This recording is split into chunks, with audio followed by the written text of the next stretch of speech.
Hello and welcome to Twinkilling, the show where two identical twins have a podcast. I'm Jason Luna, Marcus Luna. and as previously stated, we're identical twins. How's it going, Marcus? Doing pretty well. How are you? I just got off a stand-up open mic. This it'll happen after this gets posted, but I have a stand-up show tomorrow night, and I think I have a Flappers comedy stand-up show Friday night. I'm not sure on the details yet. Man, that's a lot. They don't call it sitting down to take a break. Stand up comedy. I'll literally be here all night because I'm in my bedroom. That's Charlie Brown on your shirt. Yeah, it's a Charlie Brown and well, Snoopy and well, I guess Peanuts in general. Dodger shirt is No, that's a cool Snoopy one. and Snoopy and Woodstock are lower. Me and such dueling peanut shirts. I don't know. Not much. Not before we get into our main event, the movie review format for this podcast or whatever. Uh, Dodgers and Mets both won by blowout today, so that was nice. Yep.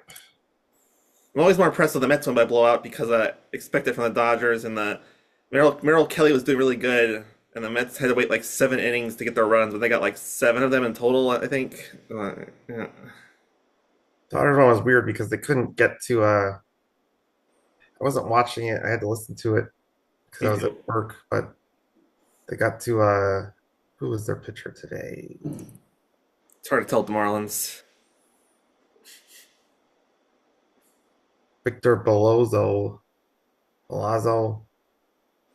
Yeah, they brought some guy in the bullpen because they were trying to Valente, just like sorry. Valente Belazzo, sorry. they did a matchup thing with the bullpen and it blew up in their face. The kid they brought in walked a bunch of people and gave up like 6 runs or something like that. Yeah. Like Bakar. I'm gonna call him Basher, but I think the Dodgers city. Dodgers Bashford. It's one of their high volume bullpen guys. I think he's pretty good overall. He's had a really bad day today. Yeah. Uh, Not much else in the world of sports. Like, I know you like the Kings. I don't know if you follow hockey. Apparently, everyone says this is a very competitive Stanley Cup playoffs. It's been a crazy basketball playoffs the last couple of days too. But Yeah, everyone's hot. Everyone's always slurping the Cavs, and the Pacers might blow them out of the water. Blow them out of the water.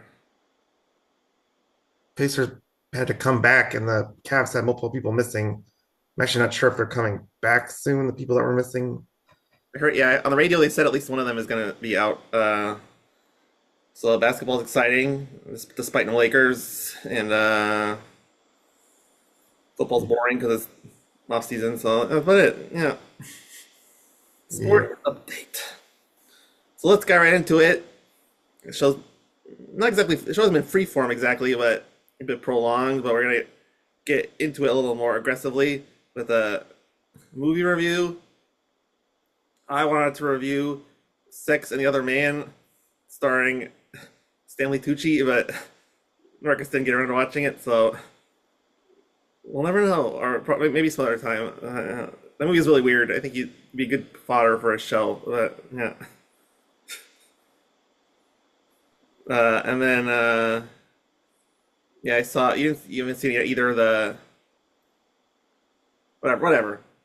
Well, just to finish my sentence, it was the Inside Out 2, but not important. Today we're gonna talk about Thunderbolts, and I have a very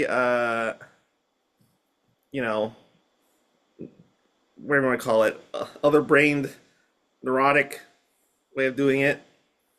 So let's go with this bit by bit. So what do you think of that? I have a very specific thought about this. What do you think of the title Thunderbolts for a movie? well,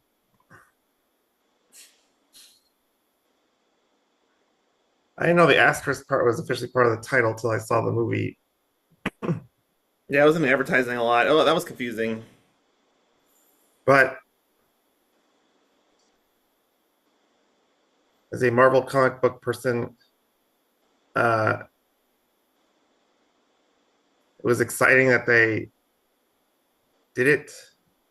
I don't know. From that perspective, I don't know if you want me to linguistically analyze the term thunderbolt or something, Well, I but have only one linguistic thought. It's a pretty basic one. Thunder is the noise that happens way after lightning has happened. It's not very like intimidating, but lightning bolts would make more sense. yeah, you actually might have read some thunderbolts or something. I wonder in the comic books how they came up with it. Yeah, in the movie they said it was just the random name of in a sense, Pee Wee girls footy team.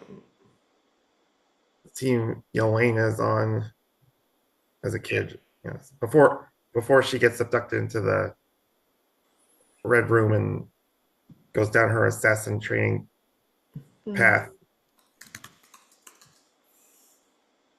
Yeah, so I guess it's kind of they have to be like the alternative to the Avengers. So in that respect, it's a longer name. It's kind of weird. So it works on that basic level. So going down my checklist here, do you have any idea who directed this movie? I saw it during the credits and I didn't remember it. I'm looking at the Wikipedia page now for the movie, so I'm seeing it. So basically, no, I Jake No, Schreiber. there's no other constant in there, so I think it's Schreier, but I have no idea. Sorry, Jake Schreier. I didn't mean to butcher your name. I mean insult you by short butcher your name. Seems like Uh, Netflix really took a chance. Not, I guess, a chance is a bit strong because it's a Marvel machine and stuff, but he has no other real genre credits. He did that a lot of like accessible dramas. It looks like Paper Towns is the most recognizable one. I barely know what that is, but teen romance. He's done some Justin Bieber videos. Looks like you got into he did a lot of music videos. Maybe he was raising kids or something because he didn't do anything in 23 or 24. But I guess maybe he was filming this. Probably, yeah. Oh, it And does say what was go ahead. in his Wikipedia in June 2022 he was hired to direct Thunderbolts. And his biggest credit before Thunderbolts apparently is Robot and Frank, a Frank Langella picture about making friends with a robot. That was before Paper Towns. Yeah, but for some reason Google thinks that's more important. I don't know if it's my algorithm or I don't know why. I don't know why they do that. Why they do things like that. But so yeah, pretty straightforward. I mean, not straightforward, but yeah, it's a big jump in quality. Yeah, I guess you could argue there's a lot of dialogue at Thunderbolts. Makes sense to get a you know talkie director for a dialogue movie. Yeah, I didn't write it though, but yeah, I can see what you're talking about. Well, no, you get a director who's good. I mean, in theory, you get a director who's good at doing dialogue. I don't. I mean, I don't know who the example is. I guess he writes his own stuff too, but Tarantino or maybe Altman, some stuff like that. I don't. I don't think other good talking movies, but in fact, you're talking about he didn't write it. The guy who wrote it is a lot less interesting. His name's Eric Pearson, and all of his credits are Marvel projects. Although Wikipedia says it was co-written with uh, Joanna Callow, who worked on Hacks, BoJack Horseman, and The Bear, to trying to infuse. Yeah, Uh, she's co-showrunner of The Bear, so she's all those shows have a lot not a lot, but some in common with the Thunderbolts because it's dark, humor-based dialogue. The bear Not reminds the me of violence part. the bear reminds me of it a lot because there's a lot of well, the bear's a lot more meaner than Thunderbolts, but there's a lot of like yelling at people. What the fuck are you doing? The bear also has the guy who plays the Thing in the Fantastic Four trailer, Yeah, or looks the like human he version, obviously. But yeah, yeah. He has a weird name. He's not. He's like kind of a new actor on the scene. But yeah.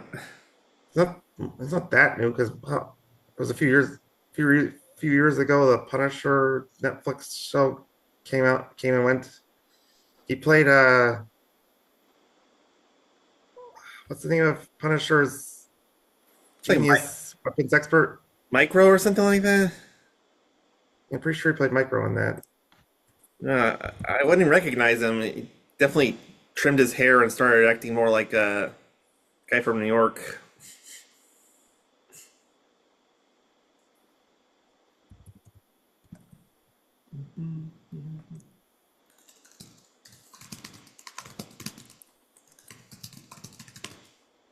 Googling break. Yeah, Ebon Moss Backrack.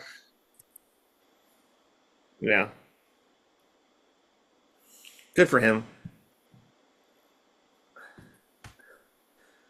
So I guess because Punisher's back. Spoiler alert for Daredevil Born Again. But so I wonder if they're going to bring Micro back, if they're going to recast him, or because you can't be Ben Grimm and Micro really. So Yeah, they might just get rid of if they is it announced they're doing an actual show yet? I mean, I figure it's happening. I kind of figure they might be rebooting all of Well, I would speculate the that Marvel Knights from Netflix or whatever. since the Netflix show is canon in the Marvel universe, that's what Paul I almost said Paul Feig, whatever his name is, the what's the name of the MCU Kevin executive? Feige. He said all those shows are canon, so I imagine they'll just explain that Micro's not there anymore and have a new character or whatever.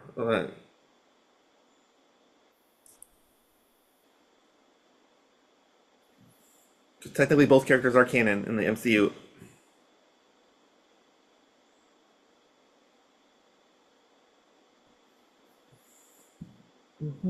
So yeah, speaking of actors who are linked to Thunderbolts, there's a lot of stars in this movie. Obviously, it's kind of an all-star movie for old MCU movies.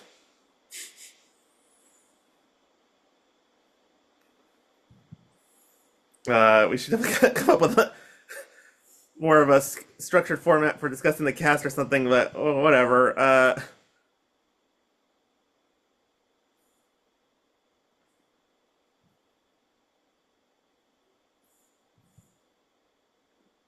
If you had to pick someone, I don't know. I was gonna say you could pick someone that does a particularly good job acting or something, but I don't know. Oh, fine.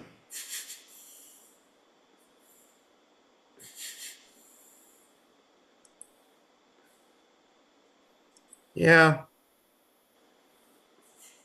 Um. I often think about how it's kind of a lot of pressure on Florence Pugh because she's in a lot of the movie. She's talking a lot, and she has to do that weird Russian accent the whole time. Yeah.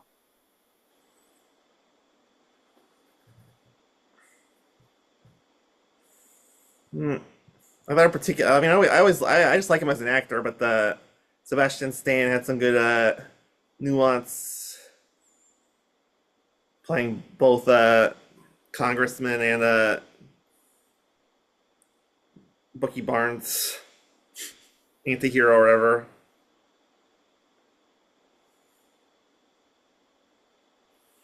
Yeah. Florence Pugh's accent was a little distracting, but probably David Harbour's accent with the Red Guardian was especially distracting. I wasn't distracted by either one. I mean, for one thing, you're used to both of them because of their previous Marvel experience. Fair, it's fair.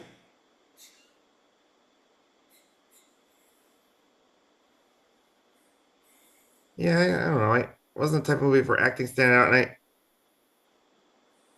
I felt people like Julie Lee-Dreyfus and the girl who played Mel, Geraldine Viswanathan. They kind of played versions of characters they always play. Um, It's interesting because I kind of thought the opposite that like just for Julia Louis Dreyfus because I thought there were some Veep type dry humor moments, but at times the character felt like almost too generic for her sensibility. Like it should have, if it was gonna be her, it should be funnier almost. But I don't know. It's definitely an interesting person to have in a movie like this. she's certainly more evil than most characters she plays, but it's kind of like if Selena Meyer was evil. It's kind of, I don't know. Well, not, I guess Yeah, not as clunky or silly as she plays in Veep, I guess. Okay, in that way, it's different. yeah, yeah. Obviously a far removal from Elaine. I'm sure she gets that all the time. Why can't you do another Seinfeld? Yeah. Well, is it a spoiler to talk about the villain? Because it wasn't in the trailer that much. Marcus. Uh,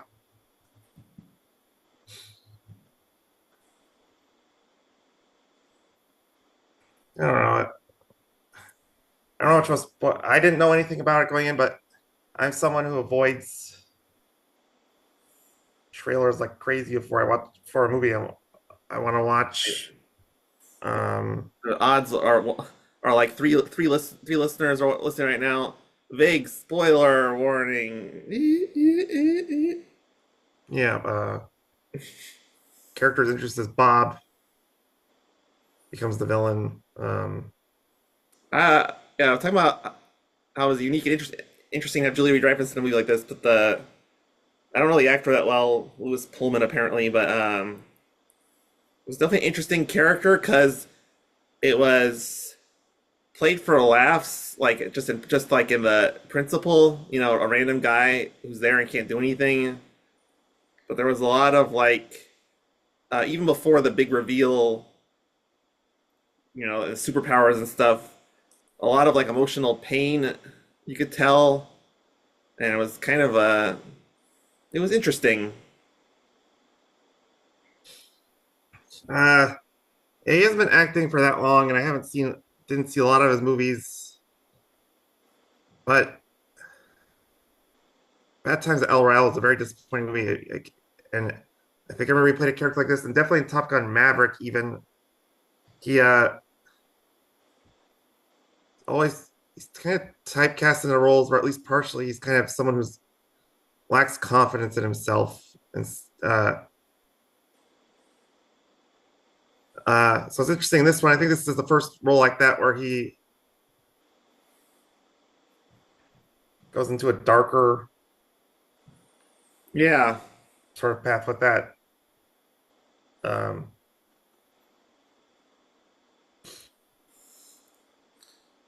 yeah.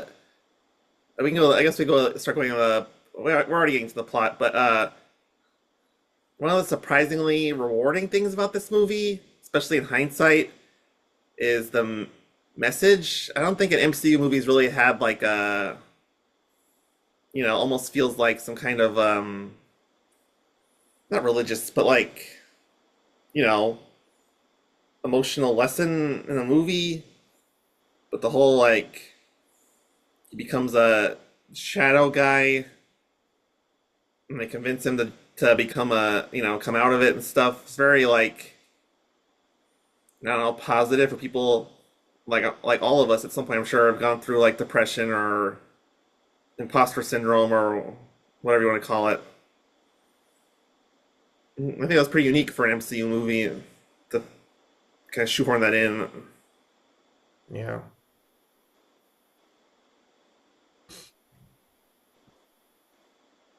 yeah, it's more simplistic storytelling than the that Kang crap from the few films ago. Yeah. So yeah, it's. I mean, I guess like if you follow the news or saw any articles about Comic Con, I won't get into that too much, but you have some idea where the story's going. But Marvel is like kind of still hasn't really let the cat out of the bag about what's going to happen now that Kang has been DFA'd, to use a baseball term. Yeah. Because the go ahead, go ahead. Well, you said mild spoiler alert, so I don't know if in the spoiler we're gonna go. Do you want now? I said I made the spoiler alarm. It was very fancy. So yeah. I'll just say from the ending, they're clearly going the big baddie that they might form some set of super Avengers with a bunch of superheroes fighting at once, might be building towards is some sort of alien, I would say. Yeah, that was definitely the implication. That was the very bizarre. I was gonna talk about that because it's so vague, but it makes more sense now. The ending of whatever it's called, Captain America, Brave New World, I think, yes. because the leader's just like, oh, you don't understand. There's guys from space. So or whatever he was, it was very vague. It was pretty vague for a post credit scene, but I guess that's kind of what they're hinting at. Yeah. And obviously, I don't think it's a spoiler either because trailer. It's gonna be Galactus and Fantastic Four first steps probably based on giant feet in a Fantastic Four movie. And the Silver Surfer. Hmm. So maybe that's the big bad or that's the red herring for before the Avengers movie.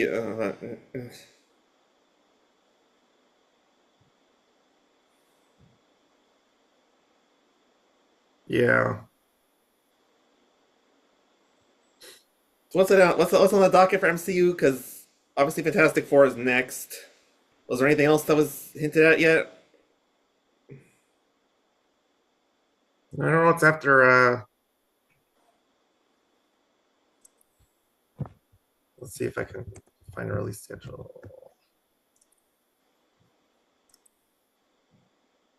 Google break.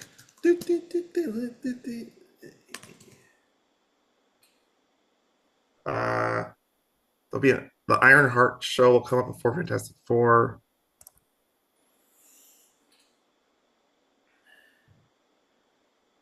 Oh yeah, it's all TV shows until the end of the year, I believe.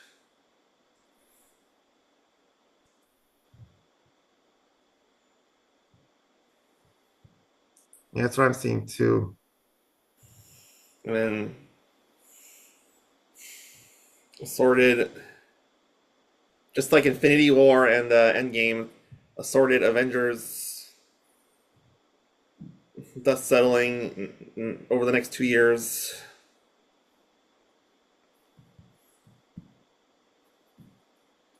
Yeah.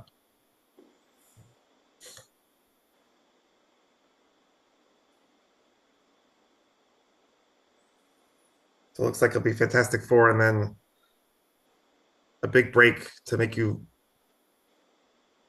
to try to make people crave. I certainly will be craving the Avengers movie. A lot of weird TV shows. They're gonna be my boy. They're gonna obviously have to change his backstory because he's a '70s character, but Wonder Man.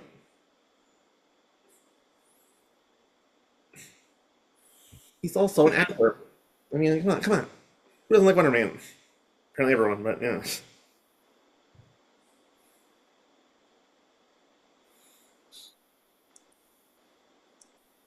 I read that James Gunn, it was just gonna be a cameo, but James Gunn wanted Nathan Fillion to play Wonder Man in one of the Guardians of the Galaxy movies. Got cut for time or something. He technically did, didn't he? Because wasn't there like magazine covers with him on them or something? Yeah, so maybe I think they cut more on camera stuff, but yeah, yeah, yeah.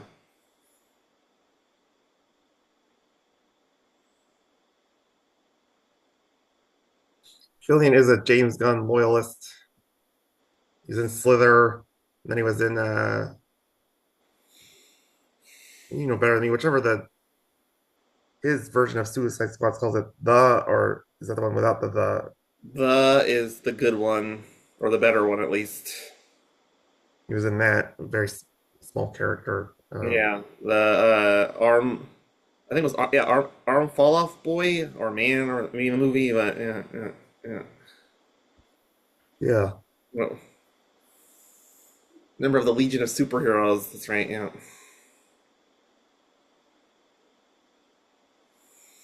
So yeah. Also should structure something more like clever than rating it or whatever. But on a scale of 1 to 10, how would you rate the Thunderbolts? Asterisk.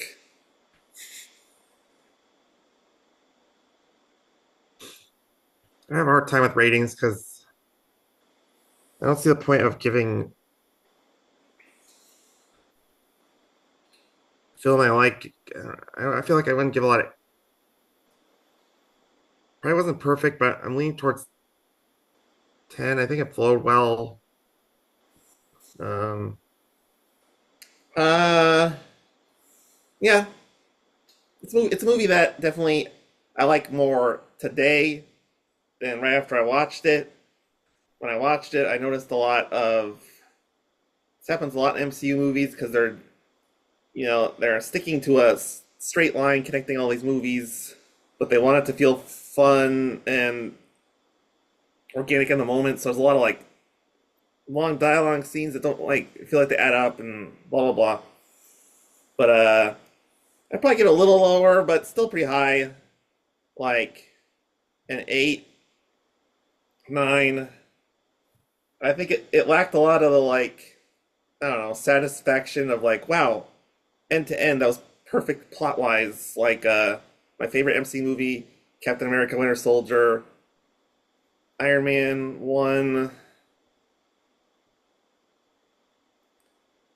probably in Endgame, and pretty much Infinity War. So it's just below my absolute favorites, but I think it could sort of, you know, if I watched it again or think about it, could sneak into that group as well. So very high rating for me.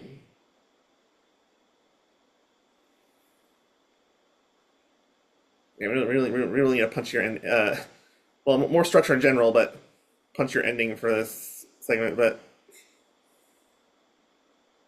do you think it's better, as good as whatever your favorite is? I'd probably say Captain Winter Soldier is my favorite too. I've talked about this before, not on the podcast, but comparing movies is really hard. So I don't. Yeah, you got to enjoy them in their own context. But I mean, MCU is a pretty easy context to compare to, in a certain extent, because the expectation is, it lines up well. Source material and blah blah blah. And I know nothing about the source material, which probably helped a lot for general appreciation. I have no comic attachment to any of these characters, I don't think. I've never read a Sentry book ever. I've seen pictures of him, but yeah. All right, I got 10 minutes on my Zoom clock, so I think probably about wrap this up. Try to have a tighter podcast for distribution. Uh, let's see. What movies are coming out this week? Let's see. Generally, not MC or whatever.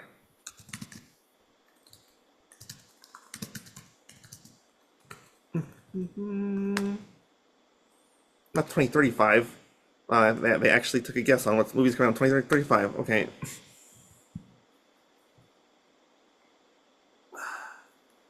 Come on. My Fandango will be good. Are you looking? Shadow Force? Clown in a cornfield?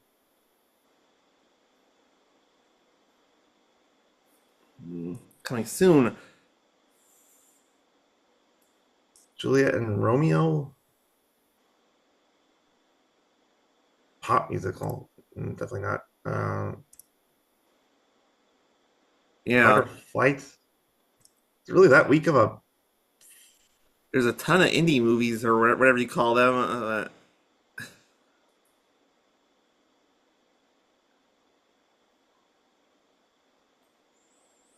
Damn. it's like Quiet Before the Storm because we're pretty close to summer blockbusters, but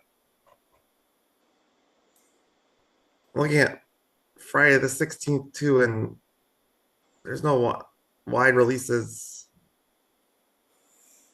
There's a Karate Kid re-release on Saturday.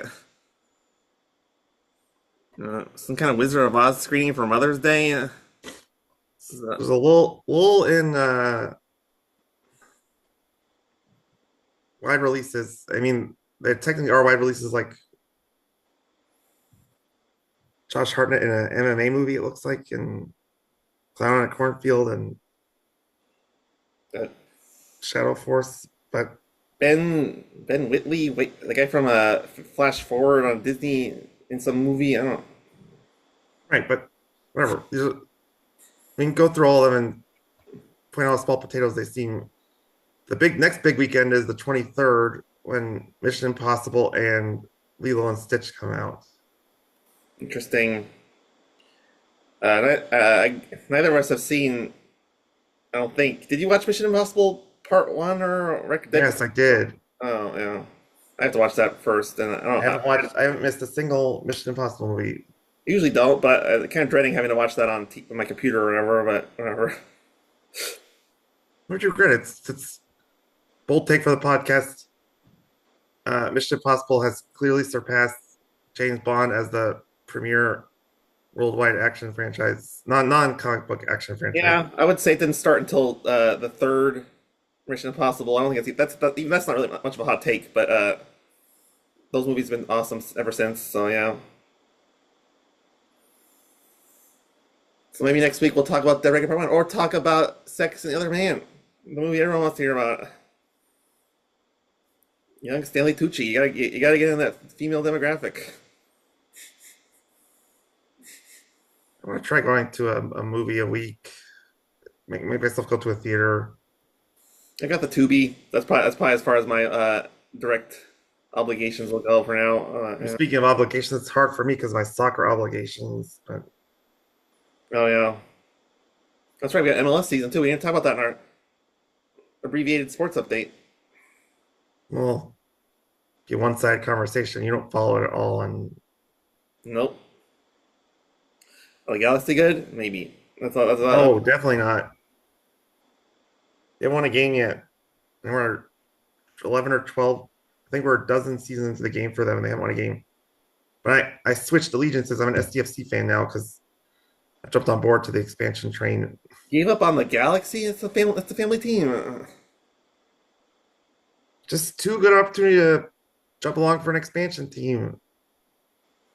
Next, you're gonna quit the Lakers for San Diego.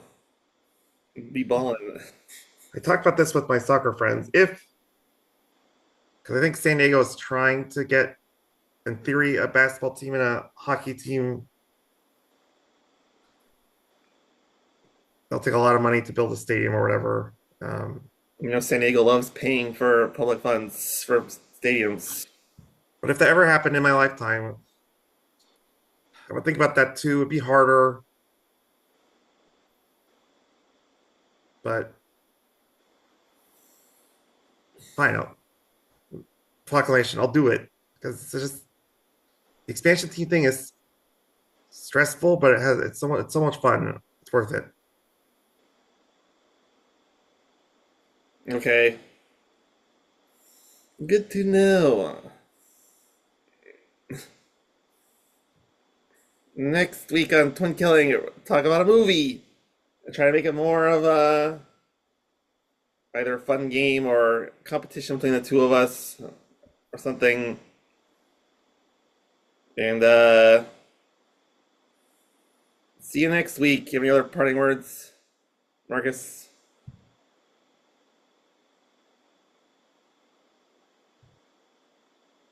Marcus, did you freeze on Zoom? Okay. Well, on behalf of Frozen Caveman Marcus, tune in next week for another